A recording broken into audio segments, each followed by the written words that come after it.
If you're just starting out in the gym, then I get it. You want to build muscle, you want to look better, and you actually want to see progress. And I was in this exact same position about 8 years ago when I first started getting into lifting seriously. But when I first started, I made some huge mistakes along the way. I thought I was doing all of the right things, but in reality, I was wasting my time and started to get frustrated with the lack of progress. So in this video, I'm going to share my 5 worst mistakes that I've made as a beginner lifter, so you can avoid them and actually build muscle faster without the trial and error that I went through. I learned these lessons the hard way, but now I coach guys through them, and the results that we've been getting proves that it really works. So with that being said, let's get into it. So these are my 5 worst mistakes that I've made as a beginner lifter, okay? And by avoiding these, you're gonna save yourself loads of trial and error, and you're gonna save yourself years of wasted time in the gym, really. And firstly, we wanna know, like, why does this matter, okay? Why does it even matter? And these mistakes are things that have really slowed me down when I first started. They're mistakes that I've made, they've made me frustrated as to why I haven't been making progress, and they are the things that I have been through and the mistakes I've made along the way to help me get me in a position where I am today, where I'm actually helping people with their bodies and with their training in the gym. So I want to explain all these mistakes that I've been making along the way and help you avoid them, okay? So the first one is chasing the pump and muscle soreness in the gym all the time, okay? Now, these are 2 kind of common myths in a way. People think that you need to get a pump and you need to be sore after every session in the gym if you want to build muscle, okay? But these are not true, okay? And let me break it down. So the pump is just blood flowing into your muscle, okay? That's it. When you get a pump in the gym, all you're doing is you're kind of pumping your muscle with blood. Okay, that's it. There's no science to back that this is what grows muscle and this is what stimulates muscle growth. It is just getting a pump. You look bigger, you look better. It's fun to get a pump, but there's no reason why it has anything to do with building muscle, okay? And the same goes with soreness, okay? Now, soreness, and when you get that feeling of your muscles that are sore the next day, you wake up and it's painful. This is literally just an indicator of fatigue, to make it simple, okay? There's no science and there's no proof that being sore after a workout is going to be more beneficial for yourself building muscle too. Okay, I know there's that myth that is when you train and to break down your muscles and then they repair back stronger, and the soreness is an indicator of that. But it's just not true, okay? The only way that we build muscle and the science behind building muscle is a process called mechanical tension, okay? And this actually happens during your final sets, so during a really hard set to failure. If you do 10 reps of a bench press and on your last rep, like literally gun to your head, you could not get another rep if you tried, them last 5 to 7 reps, they're going to be the stimulating reps that go towards muscle growth, not being sore and not the getting a pump in the gym, okay? So that's the first mistake that I've made, and I used to always chase these things and think, shit, if I'm not sore, I'm not growing, or if I'm not getting a pump, I'm not growing. But what I've come to realize is they're not true. That's not the case at all, okay?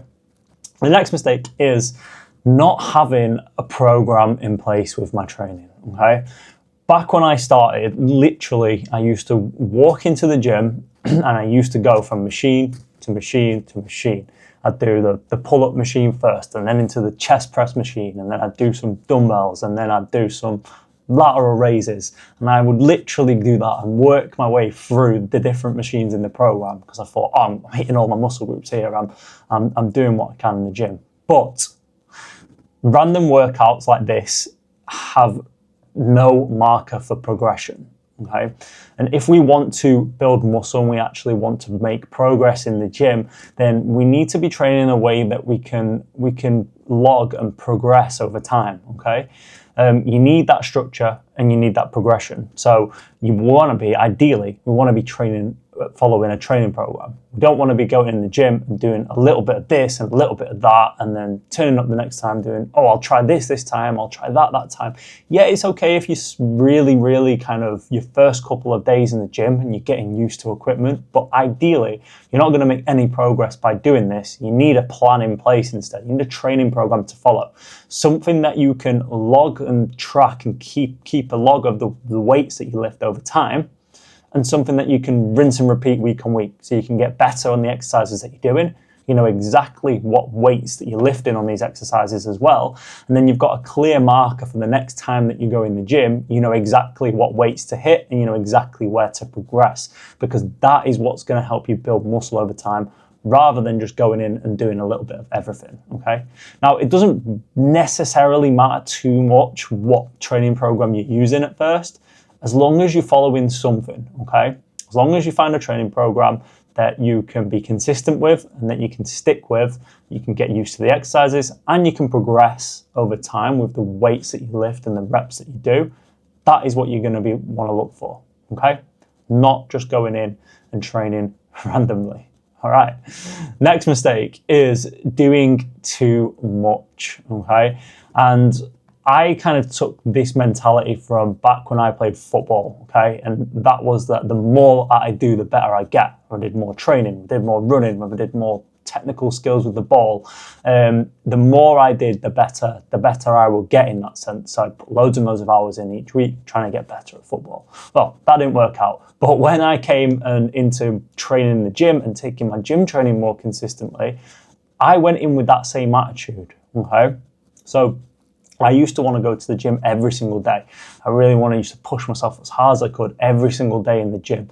And this was a big mistake that I was making, because in reality, resistance training, it's not the case. More does not equal better, okay? The more times you go in the gym and lift weights doesn't mean you're going to get better results over time. And the reason for this is because it's in your recovery where the growth actually happens. So when you lift weights in the gym, what you are doing, in essence, is you're not breaking down your muscle, but you are fatiguing your muscle. You're giving your muscle a stimulus. You're giving your muscle something to look at and be like, oh, I didn't really like this. I need to adapt and grow so that I can cope with this new demand. Okay, so it's not the muscles tearing down and building back up stronger. It's the muscles experiencing a certain amount of stimulant or stimulation from the weights that you lift. And then the body telling itself, because it's smart, basically, shit, I need to adapt to this stimulus or I'm not going to survive. Okay, so that's where muscle is built. And that's done through recovery. Okay, if you're training every single day, you can't recover well enough to make these adaptations. So your body has to produce new muscle to then cope with the demands of its training. Okay, so doing more does not equal better. And a lot of time, if you are trying to do more and more and more with your training, is what's going to kind of happen is you're probably going to find yourself being a little bit more inconsistent, because training all of the time, you're going to get sick of it, you're going to get bored of it, it's not going to be something you can stick with and be consistent for your life. So I would rather, and I found had much better results when I laid back off that mentality and almost went in with the attitude is, I'm going to stick with my program. If it's 3 sessions, 4 sessions, 5 sessions a week, I'm going to stick with this over time instead. And I found I was way more consistent with my training. I found that I could actually recover. My body could adapt during the days where I rest, and I'd build way more muscle, and I'd make better results doing it this way. Okay, so more does not equal better. Don't need to be in the gym every single day. You just want to have a program that you can do, whether it's 3, 4, 5 times a week, that you can stay consistent with. Okay. And the next one is expecting results overnight, right? I used to get really frustrated with this, okay? Because back when I would train, and back when I was kind of new to the gym, I would train hard for weeks and I'd really give it my all in there. But I would look in the mirror every day and I'd see that there's just no change to my body at all, okay? And the thing is, what I learned is that real change doesn't take 9 to 12 weeks or so of hard work. You need to kind of look at it, especially when it comes to building muscle, is more of a 9 to 12 month process, okay? Building muscle is hard, it's slow, it's a very slow process to just build muscle. So when you're trying to build muscle, you need to be patient, okay? Patience can sometimes be the hardest part, but you have to stick with a plan, you have to stay consistent over time, and you almost, a good thing that I like to do and suggest to my clients as well is when we are in a phase of building muscle over months, over a year or so, we're not looking at the visual changes in your body day to day. That's important. That's going to come later down the line. But what we're looking at and we're switching our focus over is to the things that are going to help us build muscle, like getting stronger in the gym, really knuckling down and focusing on your training and really looking to get stronger and stronger and stronger and progress in the gym over time, rather than looking at the day-to-day changes, because that's where people are going to get frustrated. That's where I got very frustrated. And that, coming on to my last point here, is that's why most guys quit too early, because they don't see the changes straight away. They get frustrated and they think, oh, this is not working, I'm just going to sack it off. Okay? You need to be consistent. You need to be patient. The real change is going to happen over 9 to 12 to 16 months rather than 9 to 12 to 16 weeks. Okay? So don't make this mistake. Stay in the game. Okay. The fifth mistake and the last one is thinking that training alone was enough. All right. You know, I thought that I could just train really, really hard in the gym, smash my sessions, you know, turn up all the time and get great results. But in reality, that didn't happen. And a big reason for that is because I was not focusing on my nutrition at all and the food that I was putting into my body. All right. Training and what you do inside the gym, it is going to change your body to a degree, but the real change is done through your nutrition. Okay. Training, we use the training to build muscle and as a stimulus to build muscle. Okay. But the nutrition we need to look at if you're looking to change the composition of your body. Whether you're losing fat, if you're losing body fat, then the training is not going to do anything. It's the nutrition that is actually going to help you strip the body fat and reveal the muscle. And same when you're building muscle too. As if you're not fueling yourself with enough calories and enough nutrition, then you're not going to have enough to adapt and grow and make progress in the gym. So that nutrition and focusing on your nutrition as well is a major, major part of making progress in the gym with your training. You have to get both. You have to do both of them, and you have to get them both right over a long period of time if you want to make a change, okay? You will not change your body by just training in the gym alone. It's not going to happen. So they are my 5 biggest mistakes that I've made along my journey through lifting weights over the years. If you can avoid these mistakes and learn from them in this video, then you're going to get much better results with your training in the gym, especially when you're starting out as a beginner. So I'm going to leave a video up in the corner here. It's going to go through the exact way that I like to structure my own sets and reps and how I actually train in the gym in the best way to set you up to build more muscle. So I'll leave it up here if you want to watch it, but for now, I'll catch you guys in the next one.